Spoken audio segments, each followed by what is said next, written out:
meditar sobre o Evangelho de Jesus, sobre os seus ensinos, porque é meditando, é refletindo e é o estudo continuado do Evangelho que nos transforma e nos faz melhores a cada dia.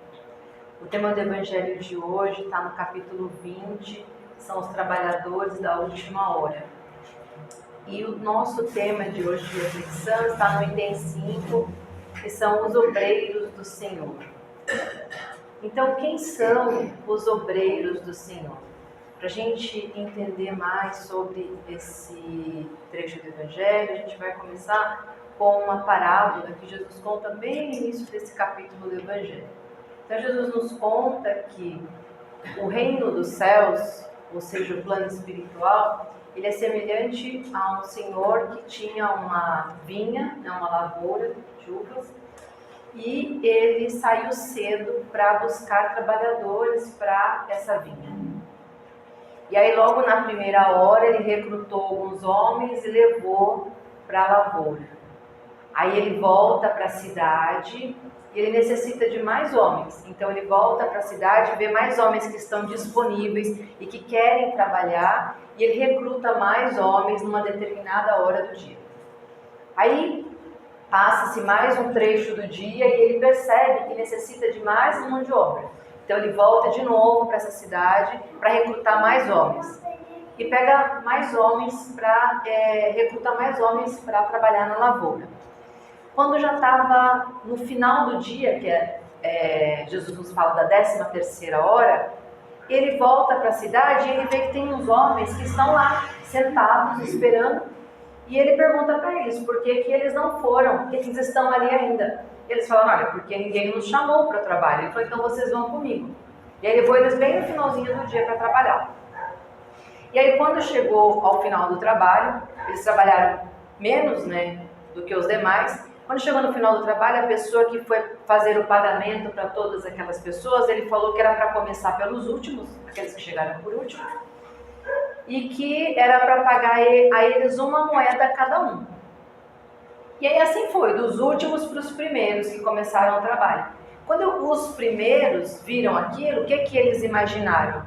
Que eles receberiam mais por conta de eles terem começado o trabalho mais cedo. E aí eles não gostaram muito e foram questionar o dono da lavoura. Olha, como assim? Eles trabalharam bem menos do que a gente e como que eles vão receber mais? Aí ele falou, olha, vocês têm os olhos maus, porque o que nós acordamos era que vocês receberiam uma moeda pelo trabalho do dia todo. Se eu que estou contratando e contratei esses homens e quero pagar para eles o mesmo tanto que vocês, isso é uma escolha minha. Não estou sendo injusto com eles, E a parábola, ela finaliza com isso, que ele fala assim, Jesus fala que os últimos serão os primeiros, eles foram os primeiros a receber, E esse senhor da vinha, ele explica no final da parábola que vocês estão aqui trabalhando desde cedo, mas eles não trabalharam desde cedo porque ninguém havia recrutado eles. Entretanto, e agora entra a parte importante para nós. Entretanto, eles estavam disponíveis e preparados para o trabalho desde cedo. E ficaram o dia inteiro esperando, prontos para o trabalho, esperando que alguém contratasse eles. Então eles estavam lá, disponíveis, prontos para o trabalho, mas só não haviam sido contratados. Então esse senhor reconhece o esforço deles que estavam lá disponíveis, não foram para a casa deles, ficaram lá esperando o trabalho. E Jesus fala que os últimos serão os primeiros e que muitos são escolhidos, mas muitos são chamados, mas poucos são escolhidos. E aí, para nós, da doutrina espírita, agora nós vamos à parte de entender essa palavra, a parábola, sobre a luz da doutrina espírita, porque isso é importante para a nossa reflexão de hoje. Então, sob a luz da doutrina espírita, nós podemos entender que quando Jesus fala dessa vinha, desse convite desses homens para trabalhar nessa vinha, o que Jesus queria dizer, trazendo para a nossa realidade, à luz da doutrina espírita, a vinha é estarmos aqui, é a terra, é estarmos encarnados. Então, quando nós estamos lá no plano espiritual, nós entramos para uma fila para que nós possamos reencarnar. E nós temos esse tempo de espera lá no plano espiritual, quando nós vamos reencarnar, tem os compromissos que nós vamos assumir. Então, estar aqui encarnado é nós estarmos nesse trabalho. Outro ponto importante que é para nós refletirmos em relação aos trabalhadores de primeira hora. Quem serão os trabalhadores de primeira hora, de segunda? E o que significa nós espíritas, como os espíritos nos falam, que nós somos os trabalhadores de última hora?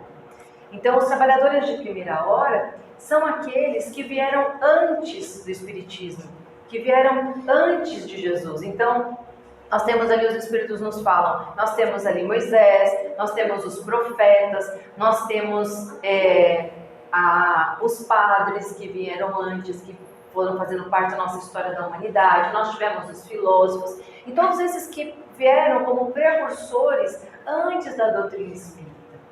E a doutrina espírita, codificada por Allan Kardec e com a orientação dos espíritos, ela bebe na fonte do conhecimento da humanidade de tudo que existiu antes da doutrina espírita. Os espíritos, ela precisou de todo esse processo de ter vindo Jesus antes, para que chegasse a condição da doutrina espírita ser codificada. Então, por isso que o espiritismo é considerado os trabalhadores da última hora, porque tiveram trabalhadores antes.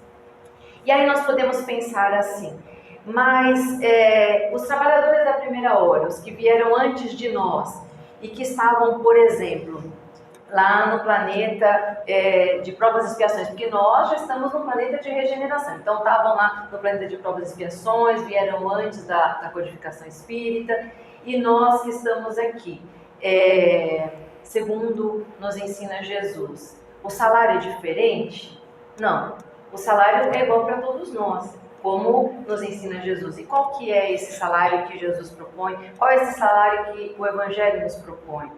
O salário dos trabalhadores da última hora, ou dos obreiros dessa vinha, como é a nossa reflexão de hoje, os obreiros da vinha do Senhor, o salário é que na medida em que nós temos as leis de Deus em nossa consciência e que nós compreendemos essa lei e que nós praticamos essa lei, que sobretudo se resume em amar a Deus sobre todas as coisas e ao próximo como a nós mesmos, o salário é o mesmo para todos.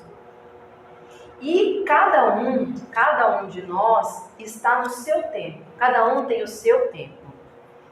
E cada um vai reencarnar num tempo e cada um vai fazer do seu encarne o que achar melhor.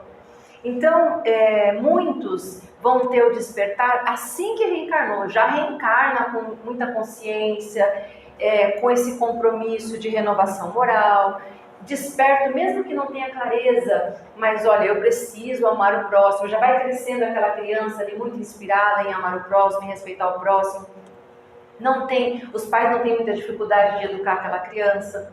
Aí nós vamos ter outros que lá pela adolescência, início da vida adulta, começa a ter esse despertar. Olha, eu preciso mudar meu comportamento, eu preciso amar a Deus, eu preciso amar o próximo, E às vezes acontece alguma coisa na vida que a pessoa é como se virasse a chave. Existem outros que já lá na meia-idade, existem outros que já na idade mais avançada que tem esse despertar. Então, isso também tem relação com as horas e com o tempo de cada um.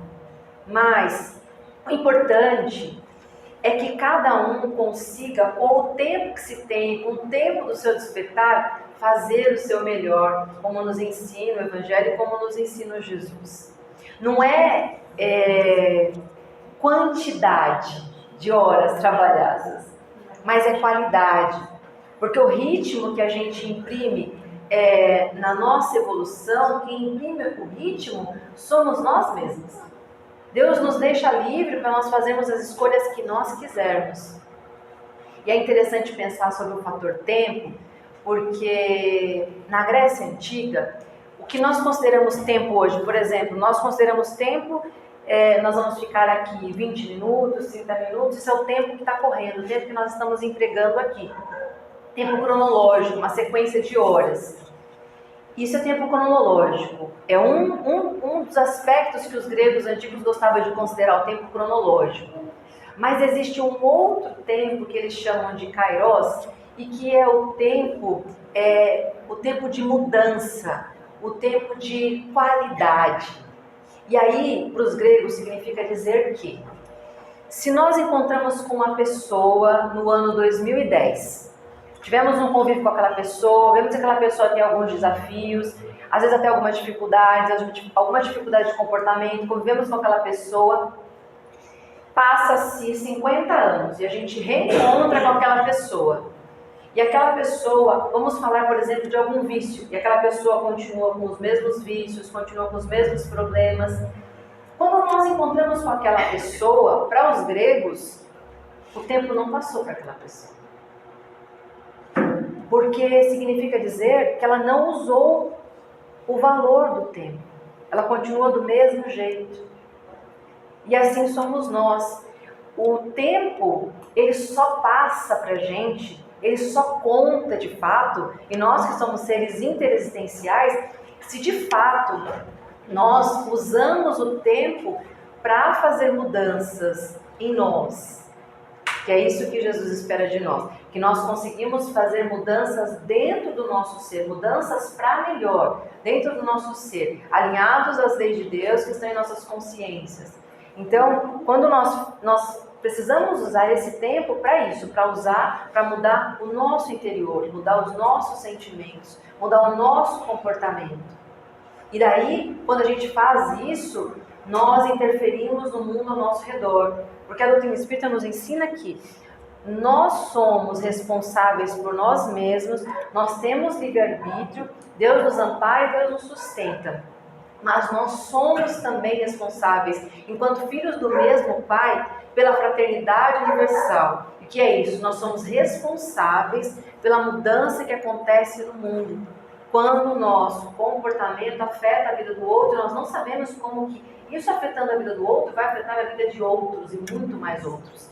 E nós não temos controle disso, de quando nós afetamos a vida do outro negativamente, quantos ele também vai afetar negativamente, muitas vezes por causa de um comportamento nosso.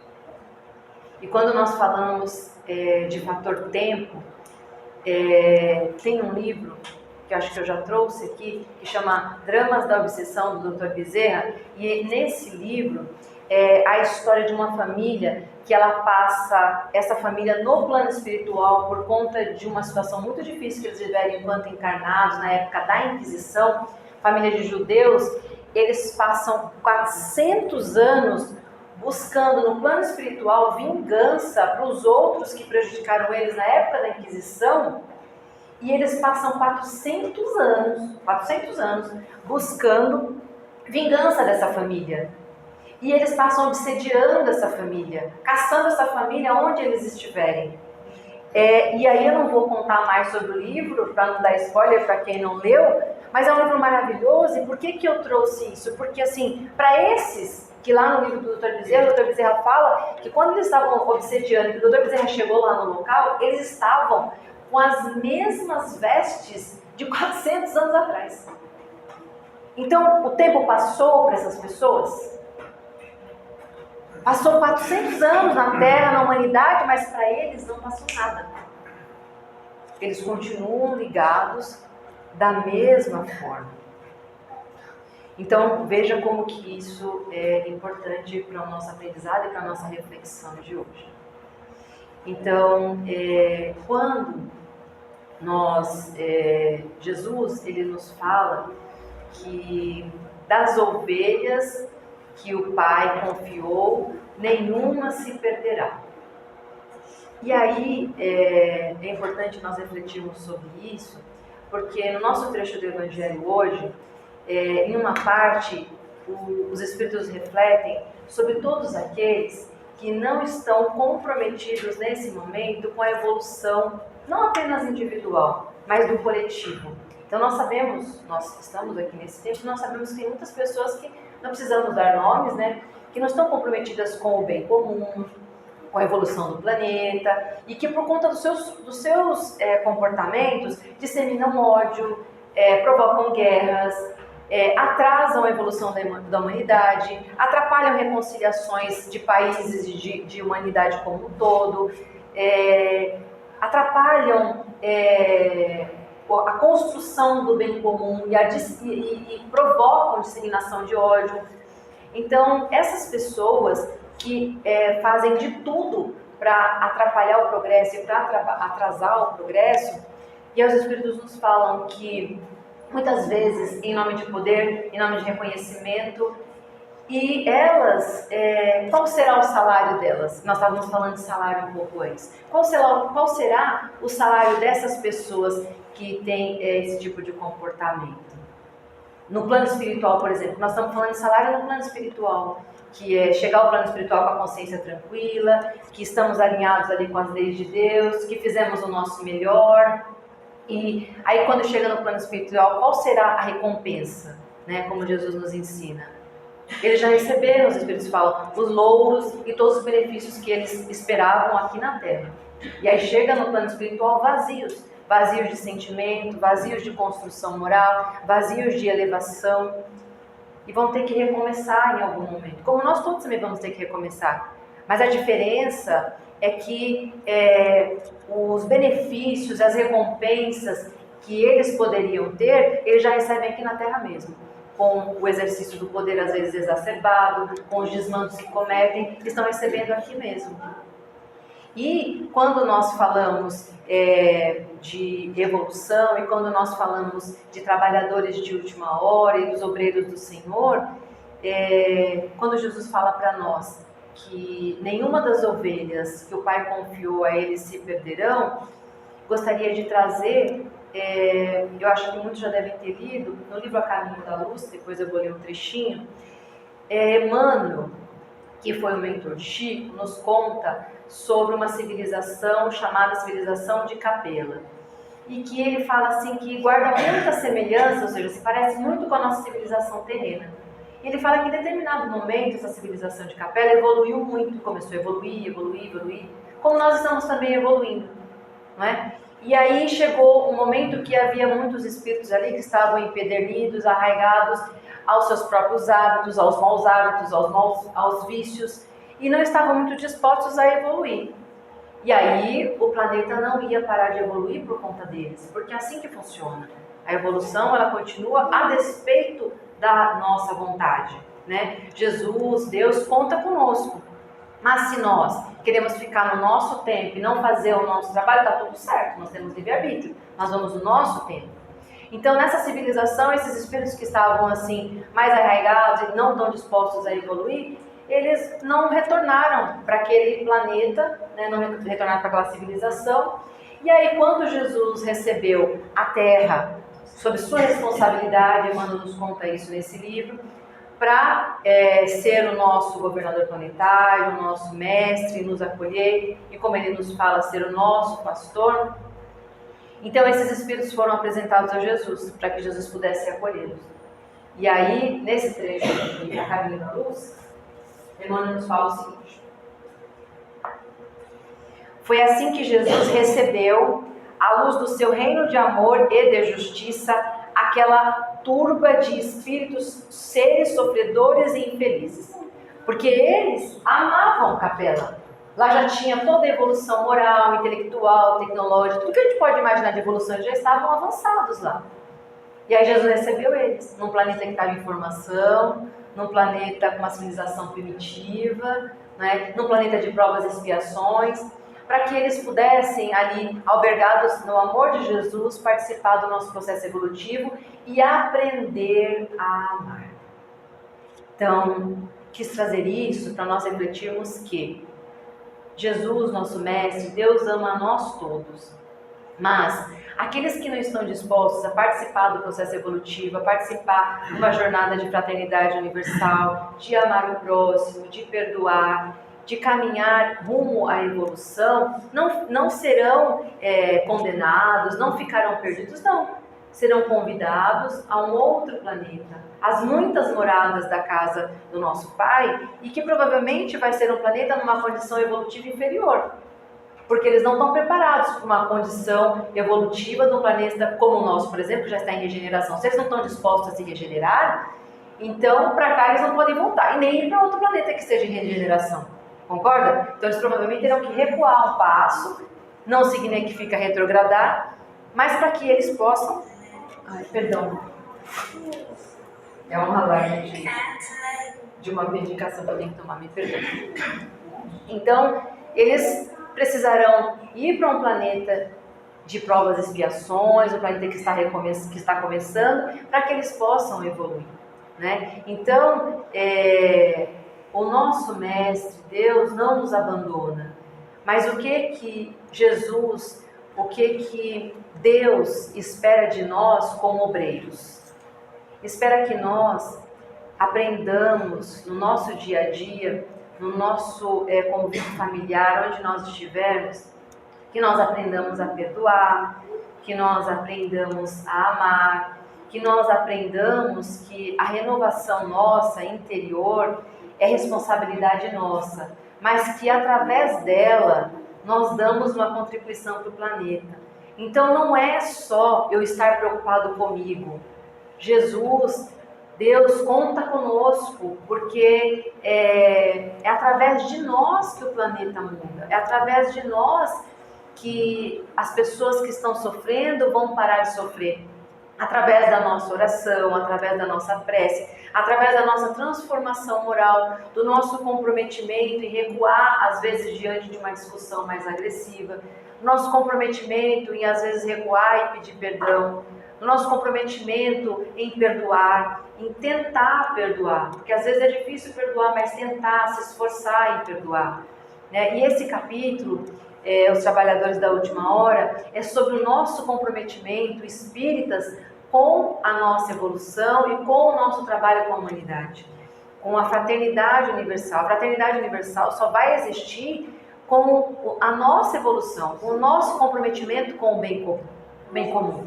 Não é só a minha transformação moral, mas a minha transformação, se estou fazendo o meu melhor, se estou sendo mais pacífico, eu estou pacificando o ambiente onde eu estou.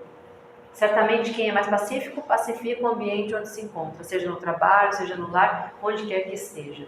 Se eu procuro compreender o Evangelho e praticar ele todos os dias na minha vida, eu com certeza vou estar levando isso onde quer que eu esteja. Então é isso que Jesus espera de nós. E a doutrina espírita, ela nos consola, porque a doutrina espírita nos coloca aqui no presente e ela traz resposta para as nossas dúvidas e questões existenciais, questões que muitas vezes nós não teríamos respostas.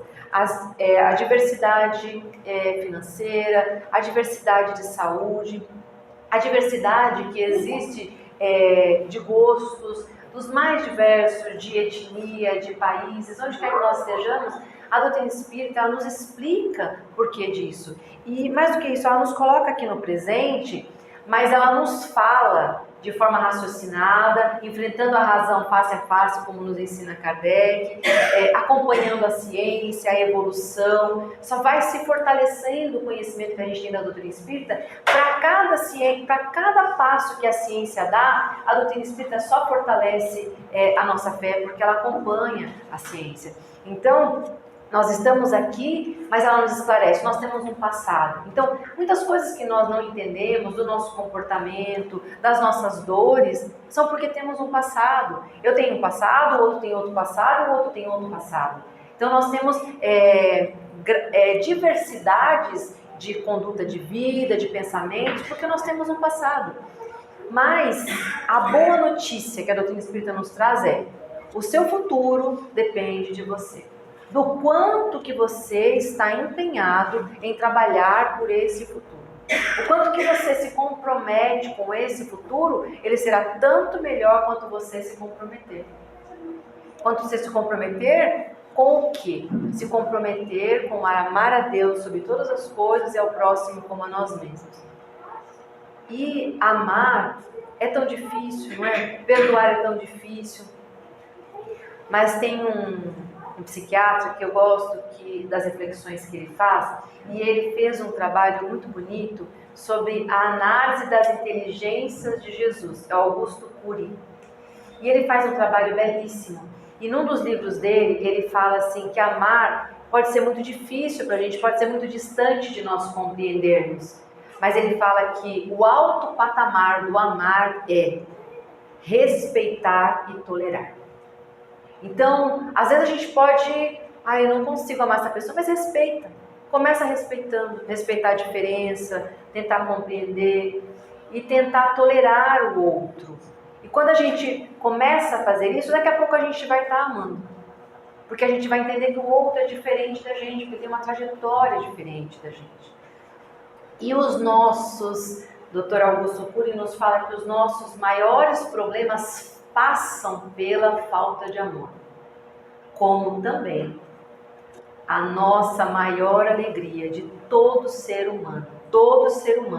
Nós queremos muitas coisas, nós queremos comida, nós queremos trabalho, nós queremos alegria, nós queremos sorrir, mas todos nós queremos ser amados. É universal isso, não importa o país que nós sejamos, não importa a cultura, todos nós queremos ser amados. Então por isso que amar é infalível e por isso que Jesus, ele é o espírito mais elevado que esteve entre nós, e por isso que ele tem tanta razão de nos convidar, de nos propor a amar, porque esse é o caminho. Quando nós amamos, tudo flui. E Dr. Augusto Cury nos fala, por exemplo, que Jesus, ele nos ensina de forma magnífica sobre aulas de psicologia, quando ele tinha ali pessoas, os apóstolos, eles eram homens rudes, muito diferentes entre si. E Jesus conseguiu, com a sua elevação moral, com a sua didática, ensiná-los a se amar, mesmo sendo tão diferentes uns dos outros, e em nome de um ideal tão diferentes, porque o Pedro era muito diferente do Paulo em cultura, em conhecimento, em comportamento. E o Tiago, eles eram muito diferentes entre si. Ainda assim, eles se uniram em prol de Jesus, em prol do amor, para transformar o mundo. Paulo para divulgar o Evangelho, para se transformar, porque Jesus conseguiu essa unidade em nome do amor, mesmo sendo tão diferentes. Então a gente não precisa ser igual. Nós podemos e devemos ser diferentes, porque essa é a realidade, somos autênticos, somos diferentes. Mas nós precisamos nos amar, que é respeitar o próximo, tolerar o próximo nas suas diferenças, nas suas singularidades. Essa é a principal proposta do Evangelho. E amar é difícil, porque amar é mais sofisticado, é o sentimento mais nobre, é mais sofisticado, exige da gente esforço, exige da gente trabalho. E para a gente já ir finalizando a nossa reflexão do Evangelho de hoje, sobre o que Jesus, sobre o que Deus espera de nós, é muito mais fácil, e qualquer criança, quando nasce, ela consegue pensar só em si, ser individualista, e não ter paciência, não ter tolerância, porque a criança nasce e o que ela quer? Ela está ali com instinto, ela tem fome, ela quer a mãe, ela quer dormir, ela quer ser trocada, não é? Tudo pensando nela, é o individualismo. Então isso é o início da nossa vida. Não exige esforço nenhum, a criança já nasce com todas essas necessidades, exacerbando todos esses sentimentos. Mas amar, perdoar, ser tolerante, pensar no bem comum, pensar no outro, exige esforço, exige crescimento fisiológico, psicológico e maturidade. Porque não ser egoísta exige ser altruísta. Ser altruísta exige trabalho e exige esforço, começando tolerando o outro, começando a compreender o outro, para depois perceber que você precisa doar para o outro. Então é um trabalho muito difícil, não é fácil. O que Jesus espera de nós não é fácil. Mas Ele nos ama, Deus nos ama e nos dá o tempo que nós precisarmos. Quanto antes nós pudermos fazer isso, quanto antes nós pudermos estar comprometidos conosco mesmo, com o nosso processo reencarnatório e com a evolução do planeta, melhor para todos nós. O que nós fazemos é bom para todos nós, reverbera em todo o planeta. Que Jesus nos abençoe, que nós possamos ter um restinho de semana abençoado, boas reflexões do Evangelho para nós todos, muita paz a todos.